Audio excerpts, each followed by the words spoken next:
If you're interested in modding Cyberpunk on the Steam Deck, but you're not quite sure how, you can rest easy, you've come to the right place. In this video, I'm going to show you how to mod Cyberpunk using REDmods and legacy mods all on your Steam Deck, and all you need is one of these and one of these. Let's get started. All right, so before we start downloading and installing mods, there is a little bit of prep work that has to be done first, so let's hop on our Steam Deck and switch over to desktop mode. We need to first make sure that we have the REDmod DLC downloaded and installed from Steam. So head over to the Cyberpunk store page and download it from there.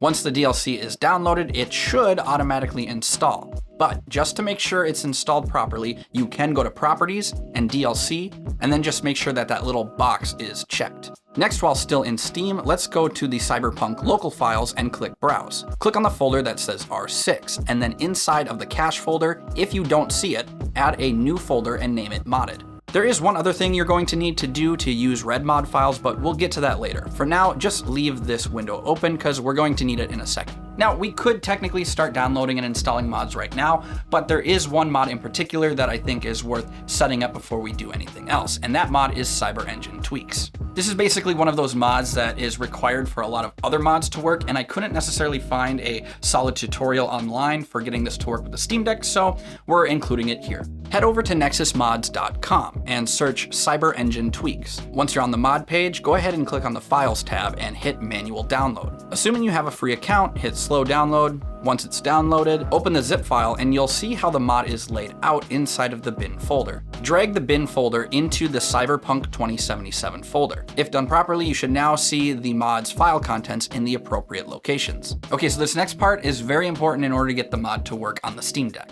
Inside the Discovery app, search for and download the Protontricks application. Once it's done, go ahead and run the application. Select the Cyberpunk logo. You'll likely get a 64-bit related error message. Just go ahead and ignore this and press OK. Next, choose the option that says select the default wine prefix. Then select Run Wine CFG. Next, select the Libraries tab. And in the dropdown on New Override for Library, select Version. Click Add, then Apply, and OK. Once that's all done, you'll want to connect a keyboard to your Steam Deck and launch Cyberpunk in Steam while still in desktop mode. If everything is working properly, you should get a prompt from CET to bind the console to a key on your keyboard. So click the Not Bound button and hit the key that you wish to use to toggle the console overlay.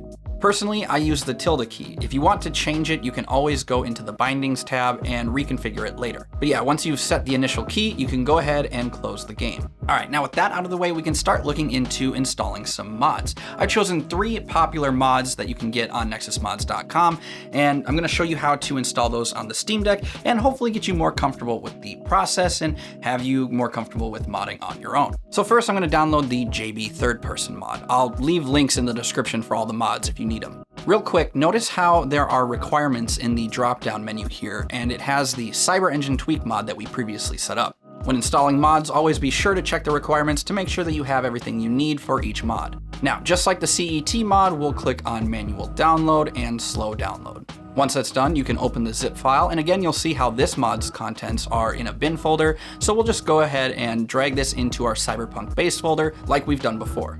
And again, just remember to drag this into the base folder and make sure you're not accidentally putting this into a subfolder. If done properly, like before, everything should be extracted into its proper location. If you need to, you can always use the zip file that you downloaded to verify where everything should be. Next, we're going to go ahead and look at the Judy Romanced Enhanced mod. Notice how this is actually a REDmod supported mod. So we're going to go ahead and click on Manual Download under the REDmod section. Now, when we open the zip file here, you'll see a folder like this, where it's a mod folder with the info.json document inside. Sometimes you'll get mods that instead have a mod folder and an R6 folder. If that's the case, just drag them into the Cyberpunk base folder like we've done before. But for this mod, however, we're just gonna actually put this inside of this mods folder. Finally, the last mod I'm going to download is this car customization mod. Now, you'll notice that this also requires the CET mod, which again is why we set it up beforehand. And when we download this one, you'll see that this has an archive and a bin folder. So again, just drag and drop into the Cyberpunk base folder and you should be all set.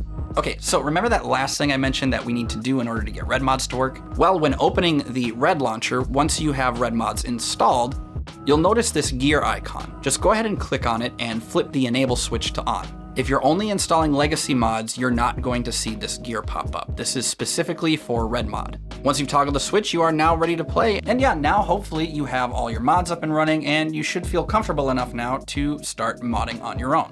Cyberpunk is honestly one of the easiest games to mod in my experience, and it's just that CET mod that needs the initial workaround just because of the Steam Deck. Also, while it kind of goes without saying, I do think it's important to remind you that you are modding for the Steam Deck right now. So any kind of intensive mods that would make a 3090 sweat, you're probably going to have a bad time trying to get those to run on your Steam Deck. Honestly, I'm really excited about the recent release of REDmod, and much like how the creation engine was to Skyrim, I hope that this causes a big surge of really cool Cyberpunk mods in the future. And if you're interested in us covering more mods for Cyberpunk in the future, be sure to let us know by leaving a comment or dropping a like on this video. And that about does it for this one, everyone. Thank you as always for watching the video and checking out the channel. I do hope that this video was helpful to some of you, at least in some way, shape, or form.